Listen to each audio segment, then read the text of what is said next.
Have you ever looked at, say, car manufacturing and wondered why there are only a handful of really huge players? Mm. Or look down your local high street and seen just countless independent restaurants? It's not random, is it? There are these deep strategic forces shaping all of this. Today, we're going on a deep dive, really pulling back the curtain on this hidden chess game of global business.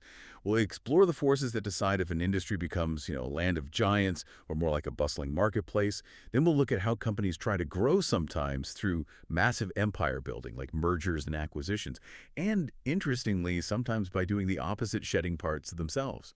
And it all kind of ties into this crucial make or buy decision that impacts, well, pretty much everything you buy. Right. And our mission here is basically to take what can seem like really complex business jargon and just distill it into clear insights for you. By the end of this, you should have a much better feel for the dynamics playing out all around you. From that tiny coffee shop starting up to the huge multinationals that are part of our daily lives, we want to uncover the why behind companies buying others, and also sometimes why they strategically sell off big chunks of themselves. It's about seeing the logic underneath it all. Okay, so let's jump right in then. Uh-huh. It's pretty obvious when you look around that industries aren't all the same, are they? Some are dominated by just a few massive names, others are just full of smaller businesses. What's driving those different structures, fundamentally? Yeah, that's really the core question for understanding how markets work. On one side, you've got what we call concentrated industries. Mm. Think about steel production or maybe tires. When you picture those industries, you probably think of just a few very large established companies, right? They dominate the market, hold huge chunks of the market share. Their scale is just enormous. Right, giants in their field. Scale is key, and they have a strong grip. So what's the other side of that? What does a fragmented industry look like? So the classic example of a fragmented industry is restaurants. There are just countless businesses, often small, and no single company really holds significant power over the whole market. It's actually amazing when you think about it. On even a global behemoth like McDonald's holds less than, what, 1% of the market share if you count all restaurant meals served globally. Less than 1%. Hmm. Wow, that really drives home how many independent places there must be. Exactly. It shows the sheer number of players, each finding their own little niche.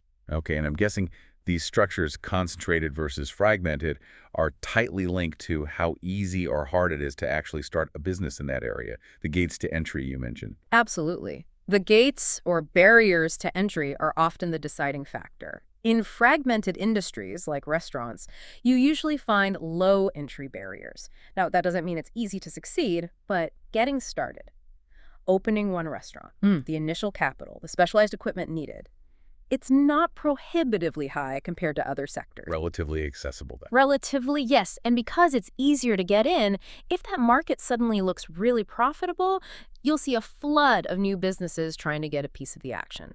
We saw that very clearly, remember, with internet service providers back around the turn of the century. Suddenly, everyone was starting an ISP. Ah, yeah, I remember that boom. Okay, so those concentrated industries, like steel, Yeah. they must be the complete opposite. High barriers. Precisely. Industries like steel manufacturing have incredibly high entry barriers. To even think about starting a new steel company from scratch, you're talking about, well, billions of dollars. Massive investment in specialized plants, complex machinery, deep engineering know-how. It's not something you can just, start in your garage. Not even close. The sheer capital required, the complexity. It's so high that new entrants are extremely rare. And that naturally leads to a landscape dominated by a few established giants who've been there a long time. Okay, so we've got the basic structures laid out, concentrated, fragmented, and the gates controlling who gets in. But let's bring this back to the listener. Why should you care about this? How does knowing whether an industry is concentrated or fragmented actually affect you? Well, it's actually quite relevant. Understanding this helps you grasp why some sectors feel intensely competitive. That competition often means better prices, more innovation, more choices for you as a consumer. Think smartphones, maybe. Right, lots of players trying to outdo each other. Exactly. But conversely, it explains why in some other industries, maybe innovation seems slower or your choices feel more limited. Those high barriers and few dominant players can sometimes lead to less pressure to constantly change or cut prices. And if you're thinking about starting your own business, Oh, then it's crucial. This framework helps you immediately assess the landscape. Are you jumping into a really crowded field where it's easy to enter but hard to stand out? Or are you trying to breach a fortress guarded by giants with deep pockets? It fundamentally shapes your strategy and your chances. Okay, that makes sense. So we understand how industries get structured. Yeah. But businesses don't just sit still, do they? Once they're established, they're always looking for ways to grow, to change the game. And it seems like one of the biggest tools they use is M&A mergers and acquisitions. It's always in the headlines. What's actually going on there? What are companies trying to achieve with these big moves? That's a great point because M&A really is like the tectonic plates of the business world, constantly reshaping things. At its most basic, an acquisition or a takeover is just one company buying another one. Simple enough. But the strategy behind why they do it is much more complex. Often, companies buy their direct competitors. That's called a horizontal acquisition. They do it to consolidate market share, maybe get bigger so they can produce things more cheaply, economies of scale, or sometimes just to eliminate a rival. Okay, so buying sideways, getting bigger in your current pond. But they don't always buy competitors, right? Sometimes it's different kinds of companies. Exactly right. Those are often called strategic acquisitions. A company might buy another business in a completely different industry. Maybe it's a company that complements what they already do or gives them access to a new market or technology. Like a tech company buying an AI startup. Perfect example. Or a food company buying a packaging company. It's about expanding capabilities or reaching new customers. Then you also have mergers. That's slightly different. It's usually when two companies of roughly similar size decide to combine forces, become one new, larger entity, often pooling strength. A marriage of equals, sort of. Kind of, yeah. Yeah. Supposedly. And then there's this other important concept, vertical integration. Ah, yes, buying up and down the supply chain. That sounds like it's all about control.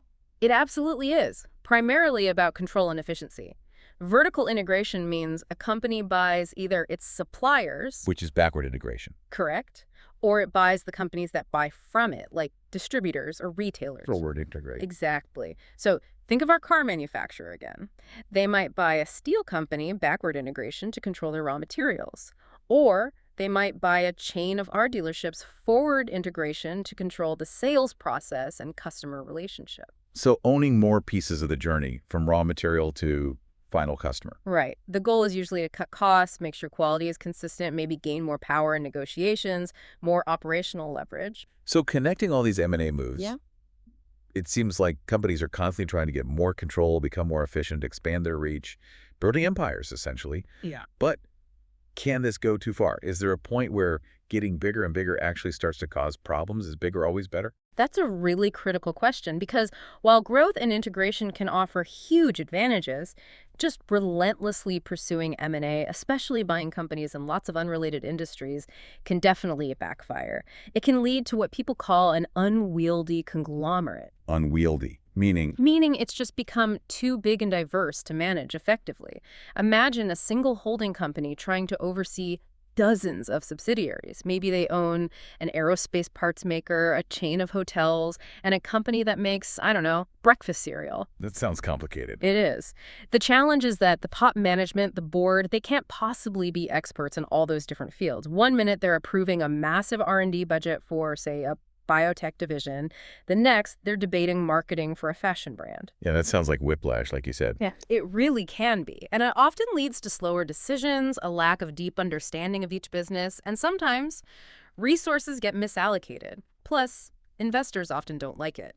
They sometimes apply what's called a conglomerate discount to the stock price because the overall strategy seems blurry and it's hard to value the sum of such different parts. Right. So for us as consumers, this explains why we see these giant parent companies owning brands Yeah. that seem totally unrelated. Like you find out your favorite snack food and, I don't know, a power tool company are owned by the same people. And it also shows how competition in an industry we follow can just change dramatically overnight if one big player swallows another. It's this constant reshuffling. Okay, so that leads us perfectly into this next point, which feels like a really interesting shift in strategy. We've talked about companies bulking up, building these huge, sometimes sprawling empires. But if these conglomerates can become, as you said, unwieldy, what's the strategic response? What happens when a company realizes, uh-oh, maybe we grew too big or in too many weird directions? This is where we've seen a pretty significant evolution in strategic thinking over recent decades. That old model, bigger is always better, build a massive conglomerate. That's really fallen out of favor, generally speaking. The prevailing wisdom now is that these highly diversified entities often struggle. They're not as profitable as they could be. They're not agile enough. So the emphasis has really shifted towards focus, specialization. So companies are actually slimming down, getting rid of businesses. Exactly. We've Huh. seen many large conglomerates actively dispose of or divest businesses that aren't central to their main operations. They're selling off divisions, brands, entire subsidiaries that maybe don't fit the core strategy anymore or that they think someone else could run better. Disposal, divestment. Mhm. So like investment, but the opposite. Pretty much, yes. Both nouns, referring to the act of selling off assets. And the purpose is very clear. Get rid of the distractions, the non-core stuff. This allows them to concentrate all their energy, their money, their management brain power squarely on their core business. You know, the thing they're really good at, where they have a true competitive edge and can create the most value. Right. So this drive for focus, for shedding the non-essential parts, it seems like that forces an even more basic question for everything a company still does, right? Mhm. Which is, should we actually be doing this ourselves? Should we make this thing or perform this service in-house, or should we just buy it from someone else who specializes in it? The make or buy decision. Absolutely spot on. That make or buy decision is fundamental, and it's directly linked to this whole idea of focusing on your core competence.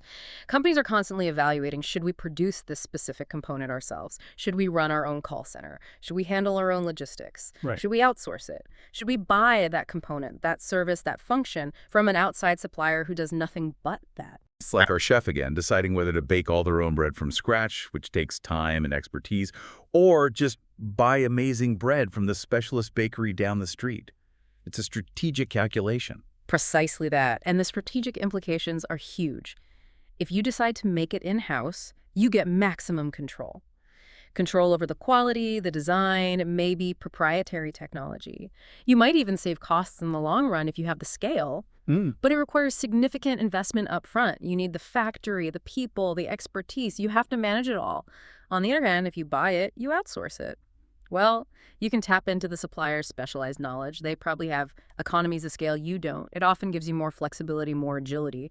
And critically, it frees up your own resources, your capital, your management time to focus laser-like on your core activities, the things that truly differentiate you. It's a constant balancing act then. It is, and it's not a one-time decision. Mm. Companies revisit these make or buy choices all the time as markets change, as technologies evolve, as their own strategies shift. So this explains why some things we buy seem totally integrated, right?